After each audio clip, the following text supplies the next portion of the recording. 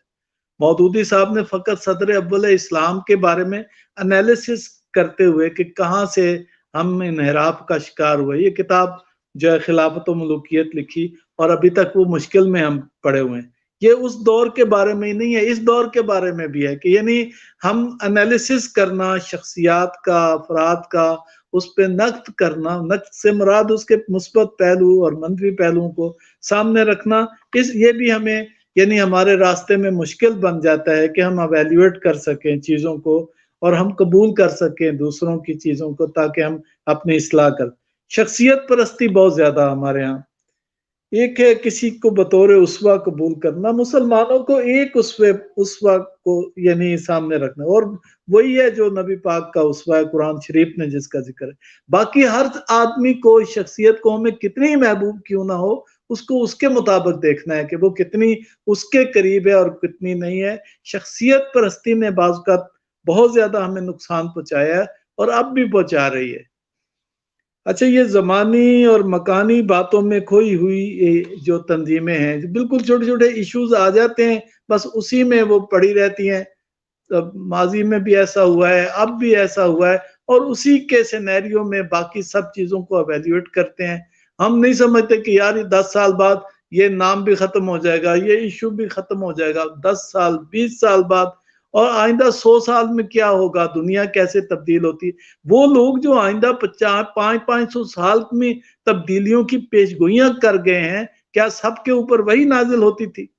انہوں نے ہزاروں سالوں کی انسانوں کی تاریخوں کو سامنے رکھ کے اگر انالیسس کیا ہے تو وہ کر سکتے ہیں لوگ. لیکن یہ اسلامی تحریکیں جن کو ہم کہتے ہیں, وہ کتنا ان کا ویژن ہے, کتنی دور تک دیکھتی ہیں, وہ کتنے اپنے یعنی کتنی قریب کے مسائل میں جو ہیں وہ کھوئی ہوئی ہوتی ہیں. ایک آخری بات میں یہاں کہنا چاہتا ہوں کہ دین کیا نظام ہے یا نظام کو دین سے اخذ کرنا ہے. میرا خیال ہے اس کنفیوژن کو دور ہونا چاہیے کہ دین نظام نہیں ہے, نظام کو دینی تصورات اور عصری شرائط اور زمان و مکان کے تقاضوں کے مطابق اخذ کرنا ہوتا ہے. ہر چیز جب آپ کو یعنی آپ کو کتابوں میں اور متون میں آپ تلاش کریں گے تو نظام کے عنوان سے تو مشکل میں پڑ جائیں گے. اس کا مطلب یہ کہ عقل انسانی کو تو تالا لگا کے رکھ دے، نہ کوئی نئی چیز آپ سوچ سکتے ہیں، نہ نئی چیز کے بارے میں آپ رائے دے سکتے ہیں. تو آپ کو تو ماضی کے اوراق میں سے ہر چیز کو تلاش کرنا ہے. اسلامی تحریک میرا خیال ہے اس طرح کی نہیں ہو سکتی. اسلامی تحریک وہی ہے جو عقل و خرد کے صوتوں کو مزید پھلنے اور پھولنے کا موقع دے اور لوگوں کو یہ جو بند ذہنیت ہے اس سے نکالے اور لوگوں کی آراء کو سنے اور پھر اس کے بعد ایک ان کے لیے جو ہے وہ رہنمائی جو ہے وہ مہیا کرے اور ایسے مواقع جو ہے وہ مہیا کرے. بہرحال اسلامی تحریک کو سرچشمہ خیر بننا ہے اور اسلامی تحریک کو جو ہے عصری تقاضوں کے مطابق ہی چلنا ہے اور لوگوں کو امیدوار کرنا ہے. وہی امید جو امام مہدی کے نام سے جڑی ہوئی ہے وہ اس کو زندہ کرنا ہے. یہی کام ہے اسلامی تحریک کا. بہت شکریہ ثاقب بھائی اور ہمارے دیگر معزز پینلسٹ، آپ سب کا بہت شکریہ. ہم ٹائم سے تھوڑا سا آگے نکل گئے ٹیکنیکل وجوہات کی بنا پہ. انشاءاللہ ہم 19 دسمبر بروز ہفتہ دوبارہ نئے موضوع کے ساتھ انہی میں سے اور چند نئے مقررین کے ساتھ. آپ تمام احباب کا بہت شکریہ. السلام علیکم. خدا